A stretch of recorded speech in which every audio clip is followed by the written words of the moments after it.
Hello everyone, welcome to Advanced Knowledge Systems and a warm welcome to AKS IAS Academy, which offers examination coaching for UPSC, State Public Service Commission, SSC Combined Graduate Level and CLAT examinations.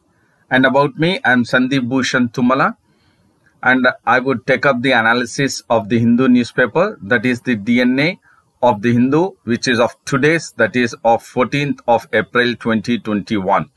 And throughout my session, I would be emphasizing on the keywords and the key phrases from the Hindu newspaper, wherein we will identify the factual, analytical and conceptual questions which are critical for UPSC prelims perspective. And we will also focus at imbibing the keywords and the key phrases, which would certainly help you to score higher marks in the mains examination.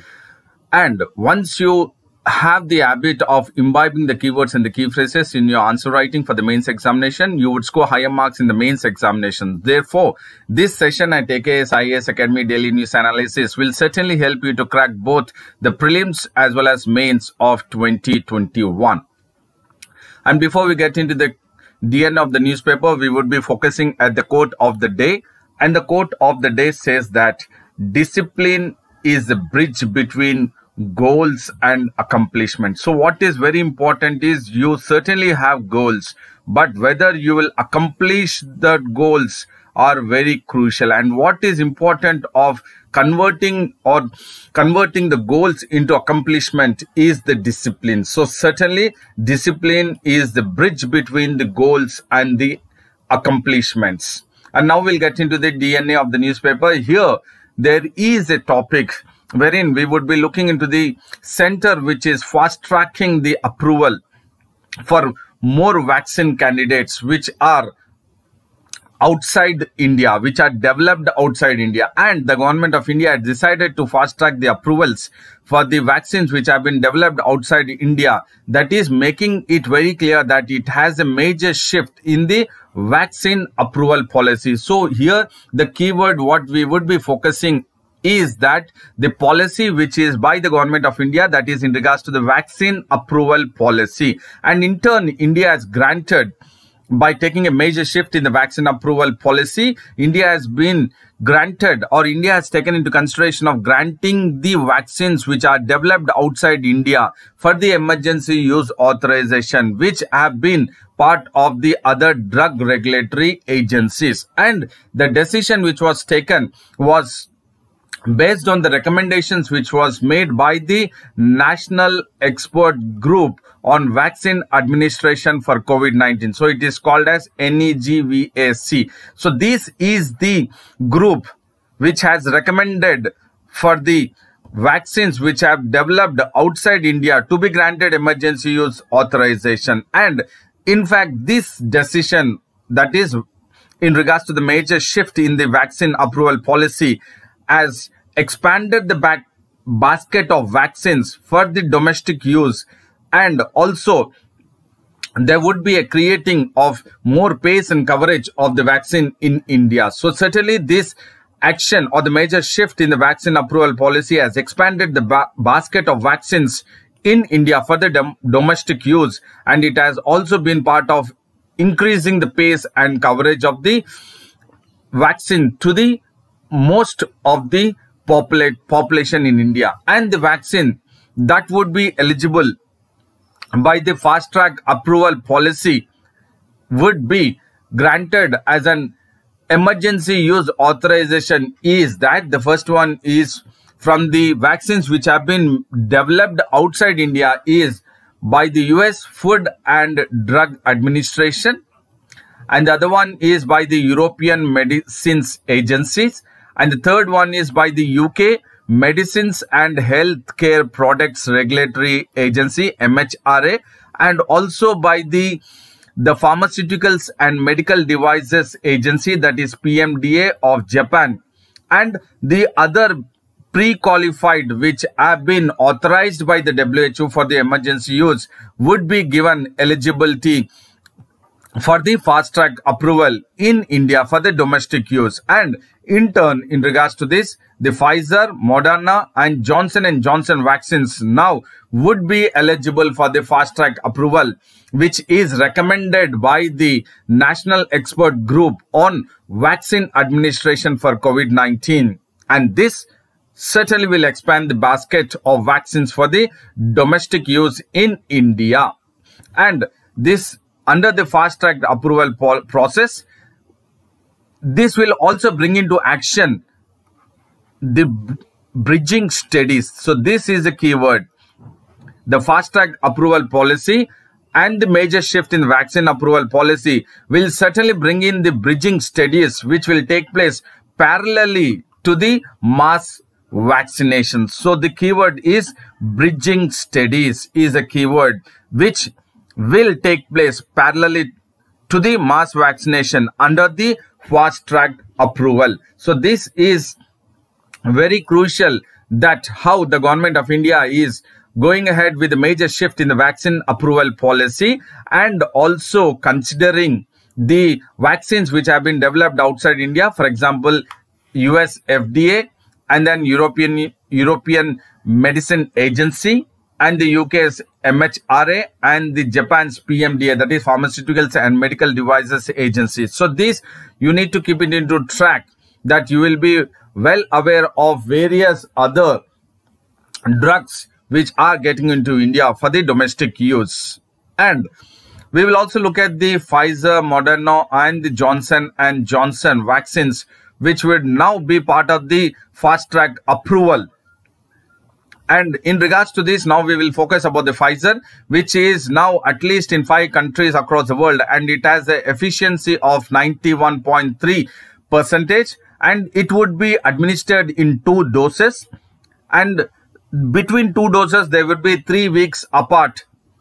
That is, between the first dose and the second dose, the gap would be 3 weeks. And in regards to the Moderna, it has been approved in Switzerland and emergency use in various other countries. It has been already taken into consideration, and the efficacy of the Moderna is 94.5%. When compared to Pfizer, Pfizer is 91.3%. And here also you have 2 doses, and the gap between the first dose and the second dose is 4 weeks. Here, this is the crucial analytical part which you need to take it into consideration, which could be part of the prelims UPSC perspective. That is, the difference between the 2 doses in Pfizer is 3 weeks, and the difference between the first dose and second dose in Moderna is 4 weeks, and the efficacy of Moderna is 94.5% and the efficacy of Pfizer is 91.3%. And the Johnson & Johnson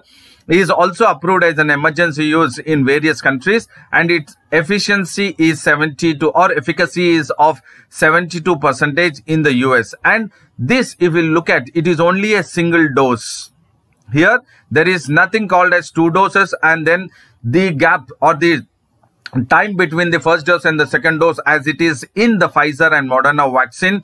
Here in this case, in the Johnson & Johnson, it is a single dose. Or which among the following is of single dose? Apart from, or amongst the Pfizer, Moderna and Johnson & Johnson, or Covishield, Covaxin or Sputnik V, it is Johnson & Johnson which is of the single dose is required. So we have looked at comparing the vaccines which are yet to be get into India for the domestic use as per the vaccine approval policy by the government, which has decided to go ahead with granting the emergency use authorization by various drug regulatory agencies such as FDA, EMA, MHRA, PMDA, and the vaccines in regards to the Pfizer, Moderna and Johnson & Johnson. We are focused at how there is a possibility of the questions being framed for the UPSC prelims perspective.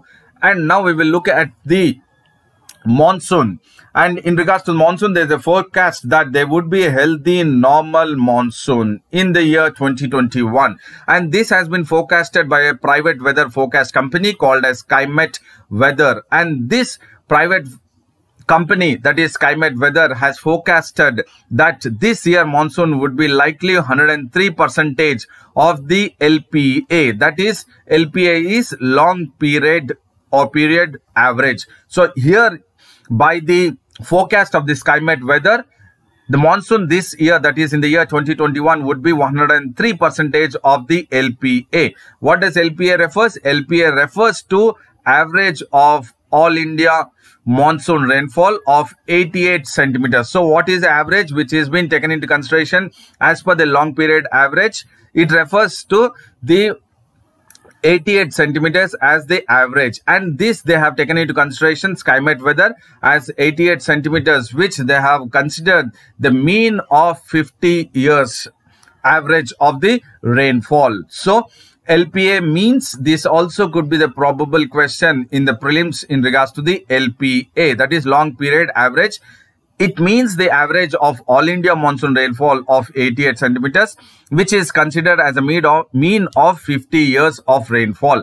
And if you look at, as per the Skymet Weather, the monsoon in 2019 and 2020 is was the only third time in a century which wherein back-to-back years India has experienced above normal rainfall. That is above normal rainfall of 5% or 105% in the year 2019 and 2020. That is above normal rainfall. Average is 88 centimeters. Normal rainfall is 100.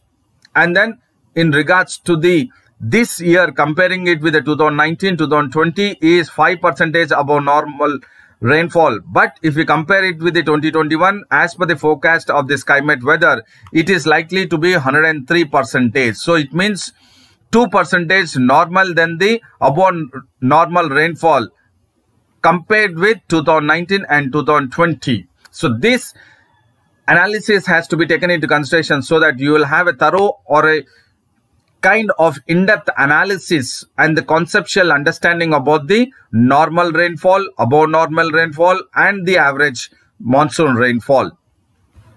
And we know that there are two conditions which has the impact on the Indian monsoon, that is in regards to the El Nino, and the other one is in regards to the Indian Ocean Dipole. So these are the two areas which there is a possibility of the prelims.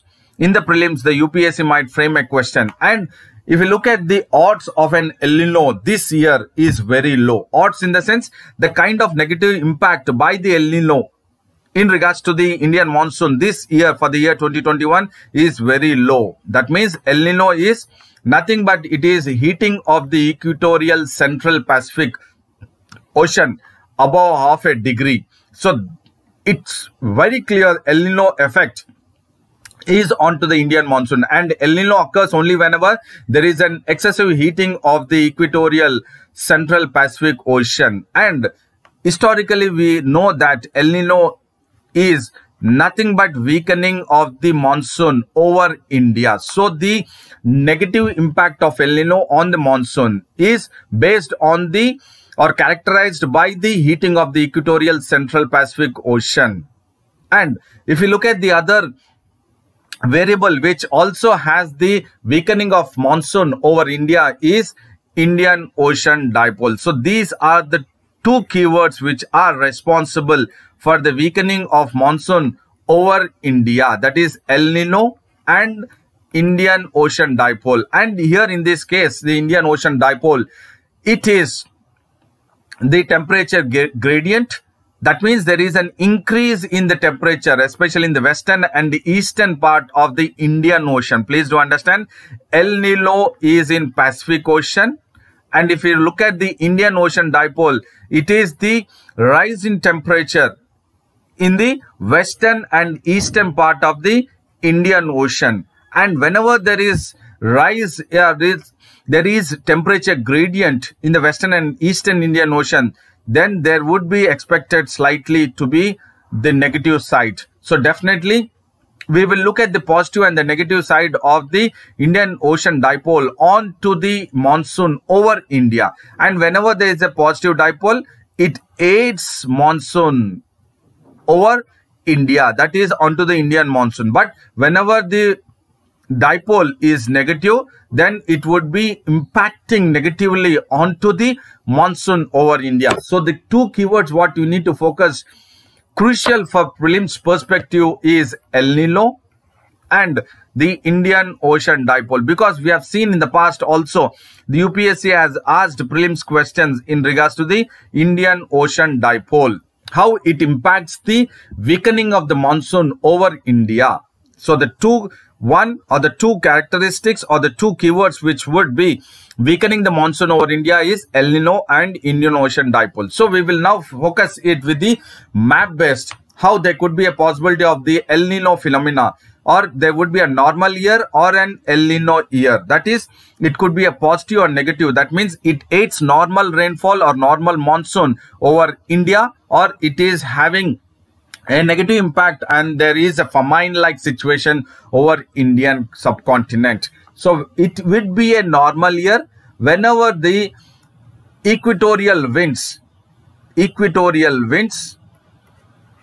it gathers warm water pull towards the western part of to the west of the Pacific Ocean. So in that scenario, whenever there is a warm water pool to the west of the Pacific Ocean, on the equatorial, then there is a normal year. That means we can predict the normal monsoon rainfall or normal monsoon in India.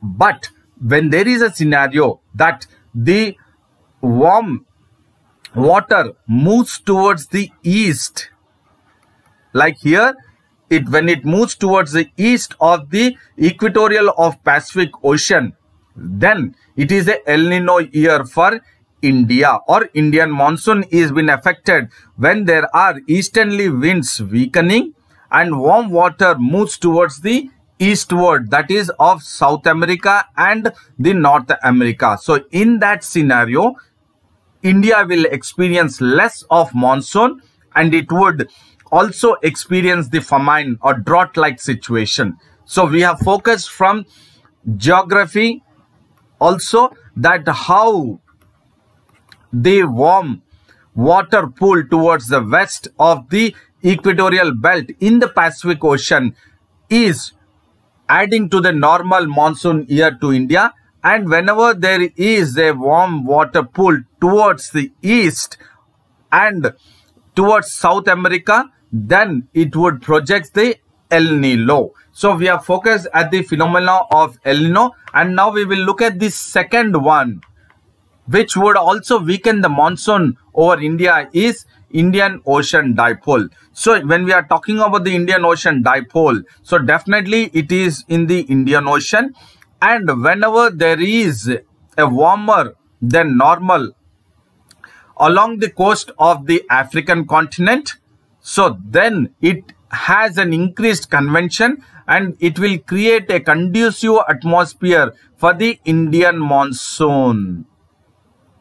But if the the waters are warmer towards the east or close to the Southeast Asian countries and the northwest of Australia, so in that case there would be an increased convection and the rainfall would happen not in India but in the Southeast Asian countries. So definitely in that situation, again the weakening of monsoon in regards to the Indian monsoon would take place. So definitely when we look at the warmer than normal along the African coast, then it is a positive phase. And when we have the warmer than normal along the or in the Southeast Asian countries, in the Indian Ocean, along the equator or close to the equator above north and south, then we will see the negative phase onto the Indian monsoon. So these are the two parameters and the phenomena which would hamper or weaken the Indian monsoon. So this we are focused from geography and also geography map based, that how important is the El Nino and Indian Ocean Dipole which affects positive or negative onto the monsoon over India. And the monsoon now is expected to be fairly distributed even during the month of September, when the monsoon is starting to recede also, there would be more than 10% more rainfall than normal in India, even at the time of, or even during the month of September, when the monsoon season starts to recede. And if you look at the positive, that El Nino and the La Nino, currently the Pacific is in a converse, that is in a La Nina mode. So when the Pacific, in the Pacific Ocean, along the equator of the Pacific Ocean, it is not in a El Nino, but it is in a converse to El Nino, that is La Nina.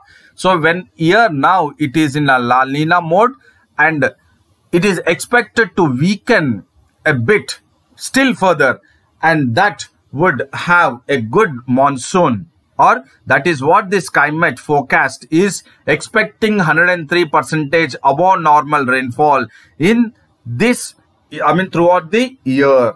That is right from June to September also. And the SkyMet has also expected that plains of North India and parts of Northeast of India, definitely there would be a rain deficit throughout the entire monsoon season. And also not only in regards to the northern parts or plains of North India and the parts of Northeast India, but parts of Karnataka would also face or receive scarce or scanty rainfall during the core monsoon months of July and August. Look at it. Generally, we see Tamil Nadu not receiving the rainfall during the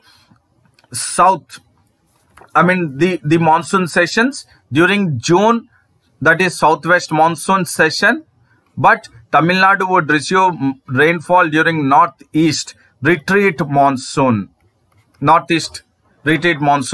But now the SkyMet is expecting the interior parts of Karnataka would also face scarce and scanty rainfall during the core monsoon months from July to August. So definitely there is a sense that we need to focus why there is a scarce or scanty rain even during the core months from July to August in the interior parts of Karnataka.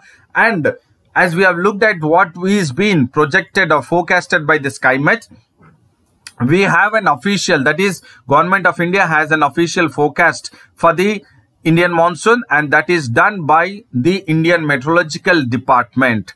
And the Indian Meteorological Department would come up with an forecast in the last week of April of 2021. So the private is the SkyMet, and the official forecast for the India by the Government of India is the Indian Meteorological Department. And this we have focused in regards to the Indian monsoon and also in regards to the geography. So focusing from geography perspective of prelims as well as mains, that El Nino and Indian Ocean dipole, we have focused at how there would be a above normal of 103% rainfall during the year 2021, southwest monsoon rainfall. And there is another news which is in regards to the long range air defense system, and this is in regards to the S-400. So this is S-400 long range air defense missile system, and the delivery schedule for S-400 from Russia to India is to be taken up or to set on track by the end of 2021, that is probably from the November month of 2021. The delivery of S-400 long-range air defense missile system is scheduled for delivery from Russia to India, and officials from both the sides or both the countries have dismissed any concerns possible by the US sanctions on the deal, because US has made it very clear that any country which has the defense procurement from Russia, then US would go ahead with the economic sanctions onto that particular country. And here we can see that India has the defense procurement or defense deal with Russia. So definitely, as per the US sanctions, there could be a possibility that India would also be in part of the US sanctions under the CATSA Act. CATSA is Countering America's Adversaries Through Sanctions Act, because India is now ready to go ahead with the delivery of S-400 from Russia. And as US has said that Russia is banned from any kind of having the defense deal with Russia, because Russia in the past have taken over the Crimea from the Ukraine. Thereby, US has imposed sanctions onto Russia. And because of that, US has said that any country which goes ahead with the defense procurement with Russia would also face sanctions by the US. But in regards to the US sanctions through the CATSA Act, the two officials, that is two countries officials speaking independently, have dismissed any concerns over the CATSA Act onto India.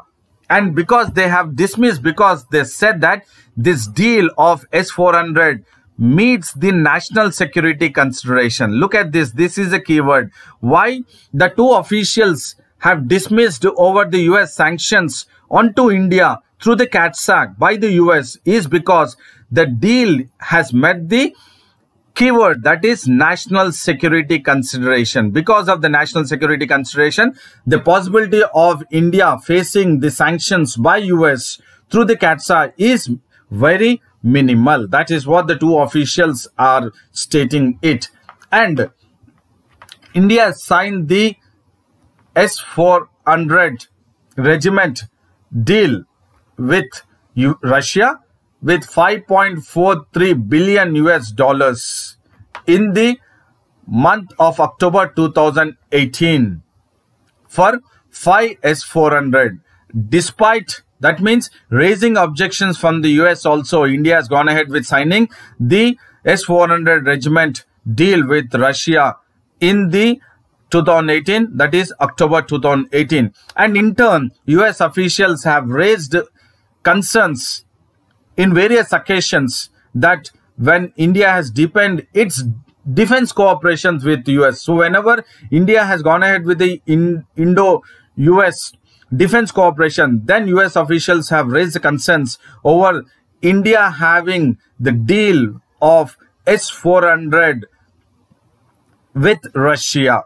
And when India has gone ahead with the defense cooperation with US, then India has gone ahead with the defense cooperation with US in regards to the frontline military platform such as transport aircraft, helicopters, artillery and drones. And whenever these were the platforms which wherein India had a defense cooperation with US officials have raised the concerns of India signing the S-400 deal with Russia. And if you look at this S-400 Triumph advanced air defense missile system can target 600 kilometers and it can destroy at 400 kilometers range at an altitude of about 30 kilometers altitude. And the system can engage multiple targets simultaneously. So this is a S-400 air defense missile system features. And it can engage all types of aerial targets, including aircraft, unmanned aerial vehicles, and all types of missiles. And if you look at the range of missile, it is from 40 kilometers to 120 to 250 and 400 kilometers. That means it can locate targets at 600 kilometers and it can destroy them at 400 kilometers. This is the conceptual understanding or analytical part which you need to understand if it is been asked in the prelims of UPSC. So S-400 advanced air defense missile system can locate targets at 600 but can destroy them at 400. So this is a maximum range of missile with 400 kilometers at 400 kilometers range with an altitude of 30 kilometers. So this is the S-400 Triumph advanced air defense missile system. So the possibility of deploying the S-400, which India is going ahead with purchase of 5, could be at these places: 1, 2, 3, 4 and 5 places. So the 5 S-400 deal with 5.43 billion US dollars, which was signed by India with Russia in October 2018, is now going to be materialized, and the delivery would start in the month of November 2021. And there is another news in regards to the IRV 2020. So this is the keyword which we need to focus in regards to the ecology and environment. Ecology and environment, we need to focus this.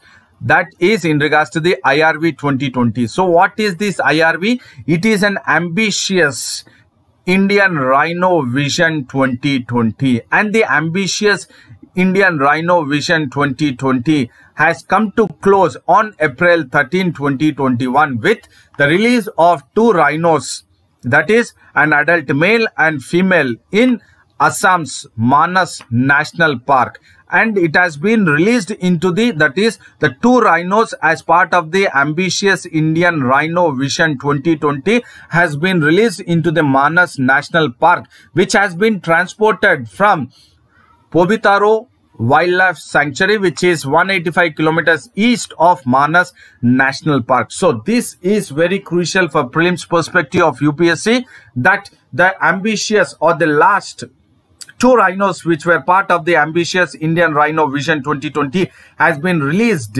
into Assam's Manas National Park, which has been transported from Pobitaro Wildlife Sanctuary. So these are the 2 keywords, that is Manas National Park and then Pobitaro Wildlife Sanctuary. And this, that is the release of 2 rhinos, is the 8th round of rhino translocation. So another keyword is translocation, rhinos translocation under the ambitious Indian Rhino Vision 2020, which has ended at 7 AM on April 13, 2021.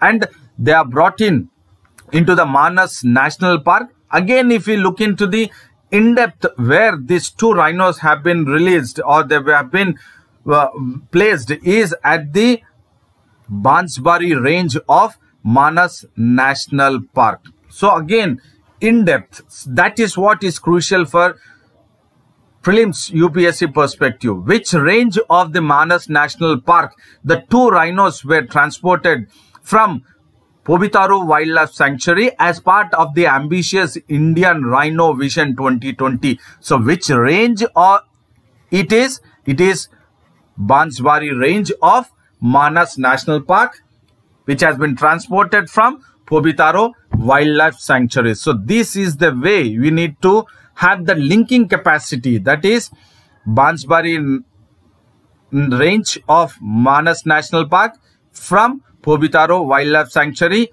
which is an ambitious Indian Rhino Vision 2020. And it has closed or ended on April 13, 2020 at 7 AM. And this Manas National Park has received now 22 rhinos from various other protected areas under the program called as Translocation Program, which is India's ambitious Indian Rhino Vision 2020.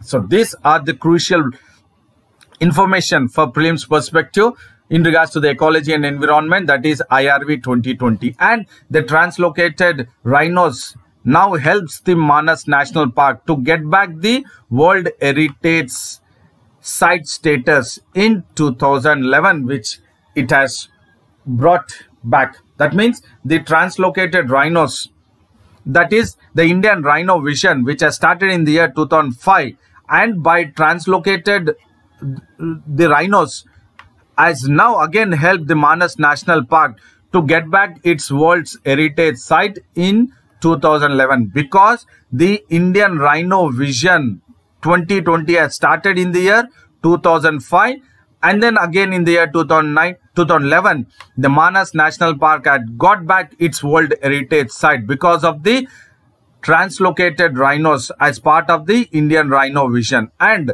if you look at the 2 rhinos which were brought back as the last at the close of the Indian Rhino Vision 2020 on April 13, 2021, the ears of the translocated rhinos, that is 2, have been notched. Notched in the sense they have been brought in by an uneven, that means they have done some changes to the existing or the natural years, and this has been notched according to the International Union for Conservation of Nature Species Survival Commission. So there is a commission along with the Asian Rhino Specialist Group guidelines. So as per the guidelines of International Union for Conservation of Nature's Species Survival Commission and as per the Asian Rhino Specialist Group, they have notched the ears of the translocated rhinos. Why? Because for identification and monitoring of the translocated rhinos. So here there could be a probable question for the prelims perspective that according to which of the guidelines or which among the guidelines the ears of the translocated rhinos were notched for identification and monitoring. It is as per the guidelines of International Union for Conservation of Nature Species Survival Commission, and the other one is the Asian Rhino Specialist Group. So these two are crucial for UPSC perspective. And the IRB 2020 has achieved a target of attaining the population of 3,000 rhinos in Assam. So the Indian Rhino Vision, the target was of achieving 3,000 rhinos in Assam, which has started in the year 2005. And now we will look at the rhino bearing areas of Assam. And this we will focus from geography and geography map based. So we are looking at the 4 or 5 national park. So the first one, this is the Kaziranga National Park, and the second one is Lokawa Wildlife Sanctuary, and the third one is the Orang National Park, and the fourth one is Pabitoro Wildlife Sanctuary, and the fifth one is Manas National Park. So this you need to keep in track for the geography map based questions from UPSC perspective for prelims. That means we have to focus. There could be a possibility of just giving the numbers 1, 2, 3, 4, 5, and then they would ask you from east to west, place the national park in Assam, which are rhino bearing areas, because we have seen that the two rhinos, adult rhinos, one is male and female, have been transported from Pobitaro, from this area, Pobitaro Wildlife Sanctuary, to Manas. So this area, that is Manas National Park. Again, when we look at the range, it is the Bansbari range of Manas. So if we look at the only one which is almost, we can say, odd one among all the 5 sanctuaries or parks is the Manas National Park. Why? Because it is not to the exact close vicinity or the banks of river Brahmaputra. But if you look at the others, the 4 are on the banks of river Brahmaputra. That is in regards to the Kaziranga National Park. You can see here river, and then also Lokawa Wildlife Sanctuary is the south of the Brahmaputra river, entire south of Brahmaputra river. And if you look at the third one, Orang National Park, it is a bit to the south and mostly it is to the north of the Brahmaputra river. And then Pabitaro Wildlife Sanctuary, it is south of the Brahmaputra river, close to the banks. But here it is the Manas National Park is bordering with the Bhutan. This is the crucial analytical information from geography map based prelims perspective. Which among the national parks are bordering the Bhutan country? You can have it: the Kaziranga National Park, Lokawa Wildlife Sanctuary, Orang National Park, Pabitaro Wildlife Sanctuary, and the Manas National Park. So the correct one is Manas National Park, which is bordering the Bhutan country. So this as part of the ecology and environment, and also from geography map based. I have taken this for the benefit of the civil servant aspirants. And there are various challenges also in regards to this, which apart from the project which has been taken up, that is in regards to the Indian Rhino Vision IRV 2020. So now we will focus at the challenges. That is, there is a plan to spread the Rhinoceros unicornis across the 4 protected areas, and the plan is to spread beyond the Kaziranga National Park, Orong National Park and Pobitaro, but it is not materializing. So once it is not materializing, so certainly this is one of the challenge, that to spread the rhino or Rhinoceros unicornis is not materializing. So this is one of the challenge. And the other challenge is that even though better conservation has helped the population of the one-horned herbivore rhinos in the Kaziranga, Orong and Pobitaro areas or the Pobitaro national parks, there is still a challenge which the one-horned rhino herbivore is facing, is that the encroachment and poaching have wiped out the animal out of Manas and Lokava Wildlife Sanctuary. That is why the one-horned rhino from Pobitaro, Orong and Kaziranga have been transported to Manas and Lokava Wildlife Sanctuary. And this is the biggest challenge. That is, the second one is the encroachment and poaching of the one-horned rhino. And the Lokava has slipped under the radar of international watchdog because of the encroachment and poaching of the wildlife animals. The Lokava village or Lokava wildlife is been now under the radar of international watchdog. So this is the third challenge. And in regards to the Manas National Park, again the challenge because of the encroachment and the poaching, the animal is almost near extinction. That is, the pygmy hog is almost near extinction, and it has lost the World Heritage Site tag, which the Manas National Park has received in the year 1985 from UNESCO. So these are the challenges which are still been prevailing in regards to the national parks. In regards, again, particularly in these national parks, because of the encroachment and poaching, the Kaziranga, Orong and Pobitaro are better conservation efforts are being put in place. That is why they are able to maintain the population. But when it comes to Manas and Lokava, these are under the radar of international watchdogs and they have lost the World Heritage Site. But they have regained it in the year 2011 because of the Indian Rhinos Vision. So this is a crucial information for ecology and environment. And now we will look at the another news which talks about the WHO, which is urging for the halt of sale of live wild animals. And we will look at what or why the WHO is urging for the halt or ban of sale of live wild animals in the market, because it has made it very clear that it would wish to halt the sale of live wild animals, especially in the food markets. Why?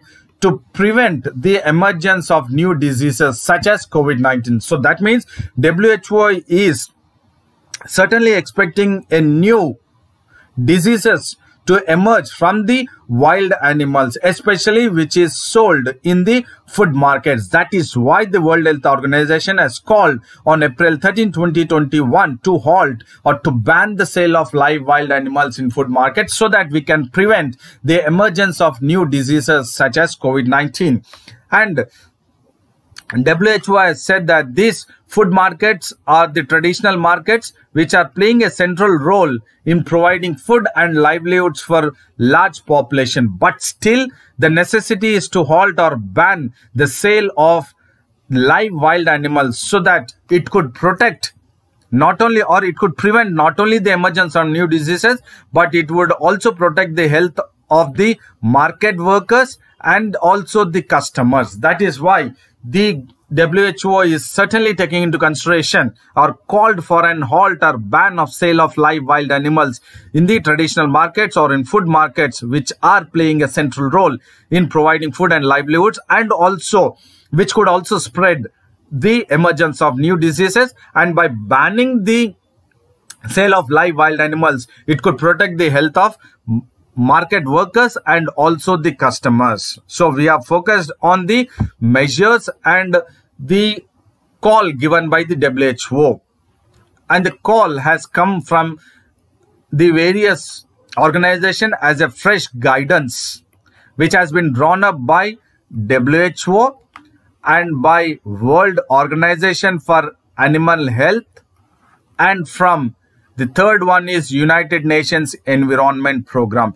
That is in conjunction with the WHO, OIE and UNEP. The call has been given by WHO, the fresh guidance or guidelines which the WHO has wanting, or it wants to halt or ban the sale of live wild animals, which could prevent the spread of emerging diseases like COVID-19. And especially animals like wild animals are the source of more than 70% of the emerging infectious diseases in humans. That is why the WHO has taken a call to ban or halt the sale of wildlife animals in the food markets. And if you look at this, are the institutions or institutional dimension of global health. That means here, if you look at the WHO has taken into consideration, or in conjunction, WHO in conjunction with